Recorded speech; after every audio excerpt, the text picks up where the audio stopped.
Hal yang tersulit dalam nabung saham itu adalah untuk tidak menjual terlalu cepat.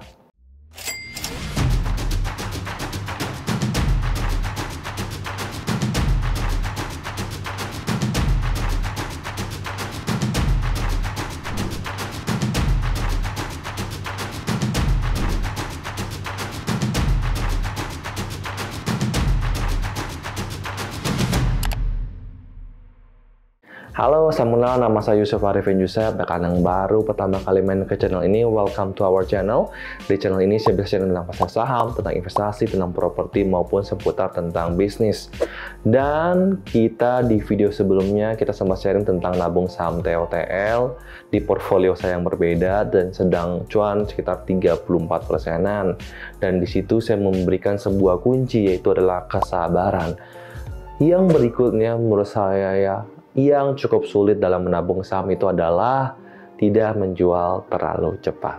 Nah, sekarang kita ingin lihat portfolio kita terlebih dahulu. Kebetulan ya, ini rezeki anak soleh. Setelah saya bikin video nabung saham bulan ke-11, ya kita averaging down di saham Hardware, langsung saham Hardware 2 hari berturut-turut naiknya lumayan banyak. Dari minus 2% langsung sekarang floating profit 16,2%. Dan saham BSD pun juga naik ya, waktu itu baru floating profit 10%-an, sekarang sudah floating profit 29%-an ya.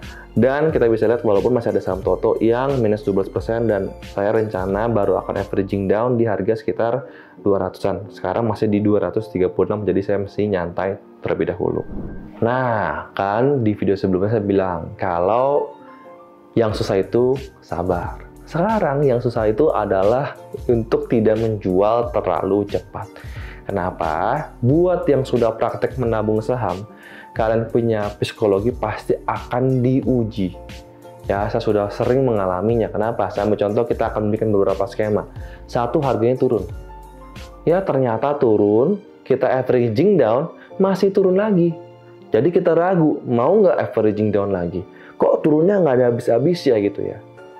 Lalu kalau ternyata kita turun harganya tapi kita tidak averaging down, tiba-tiba naik, ya sayang deh waktu itu tahu gitu gue averaging down, ya kan? Itu skema yang pertama. Skema yang kedua, harganya naik. Oh, harganya udah naik, ya kan? Lalu kita tidak menjual. Ya, saya udah lebih dari 3 kali mengalami, udah floating profit 20%, tiba-tiba harganya bisa turun, dan bukan turunnya ke 0. Tapi ke minus 10%, minus 15%. Sakitnya tuh di sini, kesel banget tahu itu waktu itu gua jual. Ya kan? Bisa floating profit 20%-an, kenapa nggak jual? Akhirnya malah floating loss 15%-an. Ya, tapi juga pernah mengalamin udah take profit di 20%-an, ternyata harganya naik terbang ke 50%-an. Jadi, ya ini memang salah satu hal yang sulit dalam menabung saham. Lalu bagaimana dengan BSDE dan S1R ini yang sedang floating profit? Menurut saya angkanya lumayan 16 dan 29%. Jawabannya bagi saya BSDE di harga 1.200 pun sekarang masih tergolong oke. Tidak ngomong murah tapi masih oke. Jadi saya tidak menambah dan tidak menjual, melainkan saya menghold. Saya rasa ya BSDE ini masih bisa naik lagi. Ingat, bukan dalam jangka waktu 1 hari, 2 hari. Saya percaya ya BSDE beberapa hari naik, bisa turun dulu ya, nanti baru naik lagi ya. Jangka waktunya, time frame ini harus panjang. Ya, kita saham BSDE aja baru nabung 6 bulan. Rezeki banget, hoki banget, lucky banget kita bisa langsung floating profit 29%. Ya, tapi ya jangan harap langsung naik terus, bisa aja turun dulu, nanti baru naik lagi ya. Itu tetap butuh kesabaran. Lalu dengan S1R ini yang saya sedang galau, jujur. Kenapa? Karena laporan keuangannya biasa-biasa aja, tapi harganya udah naik duluan. Kan tidak mencerminkan, beda dengan BSDE. Laporan keuangan bagus, harganya naik, wajar. Tapi kan S1R tidak. Ya, laporan keuangannya biasa-biasa, kinerja biasa-biasa, tapi harga udah naik duluan.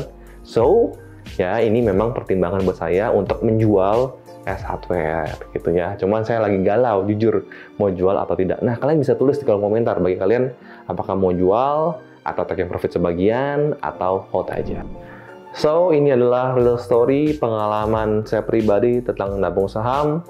Nabung saham itu harus sabar, harus menganalisa perusahaannya, harus psikologinya harus oke, ya kan?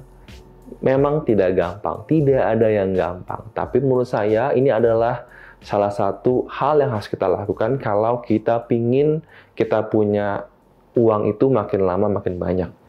Karena memang ada orang yang bisa menghasilkan uang dengan aktif income dia, seperti Raffi Ahmad ya, nggak butuh nabung saham menurut saya, karena aktif income-nya besar sekali. Tapi tidak semua orang seperti Raffi Ahmad kan.